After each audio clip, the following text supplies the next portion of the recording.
you're not finished with your process. Sometimes that's what's happening. You're just not, you don't have enough data points. You haven't done enough homework and you need to finish it. So you shouldn't make a decision. Welcome to our next episode of Franchise Feedback. My name's Terry. I'm here with my friend Ray. How are you today, Hi. Ray? I'm great, Terry. How are you today? Living the dream. Another day in paradise. Another day in paradise.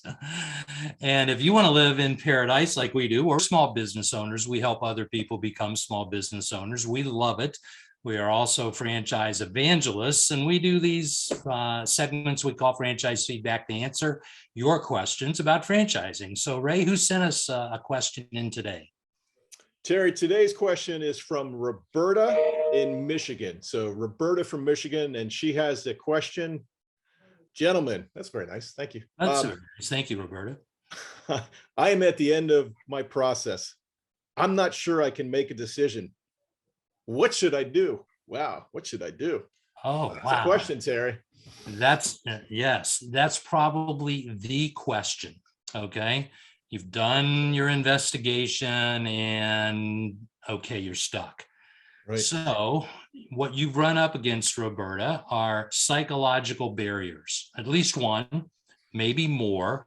So we have to try and break those down. So if we were together on the phone, we could have a much more extensive conversation. But, since we're in a 3-minute segment of franchise feedback, we'll try and be very general about psychological barriers. There are two kinds, internal and external.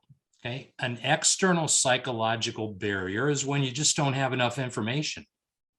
Right. So go back and read the franchise disclosure document. Make more validation calls, talk to more franchisees, data, gather more data points. Okay, that will help you feel better. And the expression I use for external psychological barriers is false expectations appearing real. You need more data, fear, false expectations appearing real.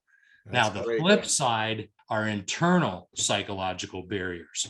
Maybe you think that you can't do this, and an internal psychological barrier needs an internal result. So this is what we would be talking about if we were live. And the way to distinguish this is the descriptor that I use for an internal psychological barrier is forget everything and run. Fear. Okay. And there's good fear and bad fear, right, Ray? Absolutely. Terry, when I see this question, two things come to mind, and we don't know, we actually don't have enough information to answer this fully, Roberta. So if you'd like to speak with both of us, one of us, just hit us up below or direct message us and we'll help you. Because it could be, like you said, it could be that you're not finished with your process. Sometimes that's what's happening. You're just not, you don't have enough data points. You haven't done enough homework and you need to finish it. So you shouldn't make a decision for that.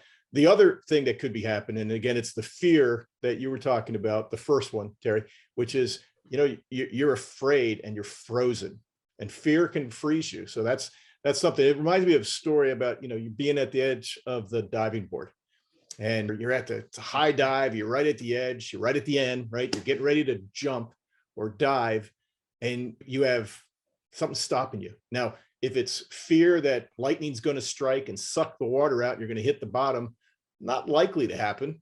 That's fear that's freezing you. That's not the healthy fear. That's the bad fear. Now, if it's the healthy fear, like what if you're at the edge and you're getting ready to jump into the really deep water and you don't know how to swim? Well, that's good fear, because that's saving you, because you don't know how to swim. So you have to differentiate that. So if you don't call us, you have to talk to somebody. You have to go through this. You have to figure out what's going on for you, whether it's a good, healthy fear that's saving you, whether it's a fear, not a healthy fear that's freezing you, or if you're just not there yet. Perhaps you're only halfway through, and that's why you're not ready, because you just don't have enough data points. So that's a good analogy, Ray. And if you're jumping off the diving board and there are tons of people around the pool, there are multiple lifeguards, there are life rings and life preservers around, as in a franchisor and other franchisees, then look around and jump. Okay. because you're not jumping into an empty pool. You're calculating a risk, and you're taking a risk, okay? But it's not an unmitigated risk, right? You've run the risk. And what Ray and I both say to each other is, if you're not feeling fear, if we're working with people that aren't feeling fear, that's pretty unusual. That's not normal. So if you're out there and it's like, wow, I'm starting to feel some psychological barriers creep into this, hey, you're normal. Give us a call.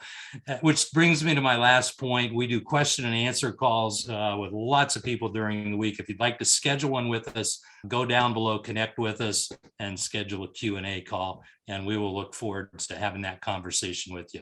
Thanks, Ray. Thanks, Terry, and everybody, Roberta and everyone else, keep the questions coming. We love to answer them. Thanks for making feedback what it is. See you again soon.